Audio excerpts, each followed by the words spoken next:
ఎన్టీఆర్ భరోసా పెన్షన్తో రాష్ట్ర వ్యాప్తంగా లబ్ధిదారుల కళ్లలో ఆనందం కనిపిస్తోందని మంత్రి నాదెండ్ల మనోహర్ అన్నారు. బాపట్ల నియోజకవర్గంలో లబ్ధిదారులకు పెన్షన్ పంపిణీ కార్యక్రమంలో పాల్గొన్న ఆయన లబ్ధిదారుల ఇళ్లకు వెళ్లి పెన్షన్ అందజేశారు. మరోవైపు వైసీపీపై ఆగ్రహం వ్యక్తం చేసిన ఆయన వైసీపీ హయాంలో గత 5 ఏళ్లలో అభివృద్ధి కుంటుపడిందన్నారు. ఆర్థిక వ్యవస్థ దెబ్బతిని అప్పుల ఊబిలో కూరుకుపోయిందని ఆవేదన వ్యక్తం చేశారు. ప్రజలు ఆ ప్రభుత్వ పాలనను పూర్తిగా వ్యతిరేకించారన్నారు. రాష్ట్రాన్ని తీర్చిదిద్ది ప్రజలకు మంచి చేసే కూటమిని గెలిపించారని వెల్లడించారు.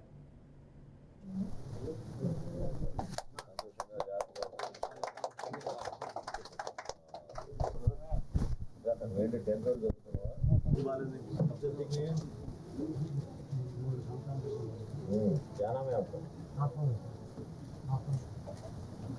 3 साल से क्या हुआ? पढ़ा लिखा तरीके से दवाई लो।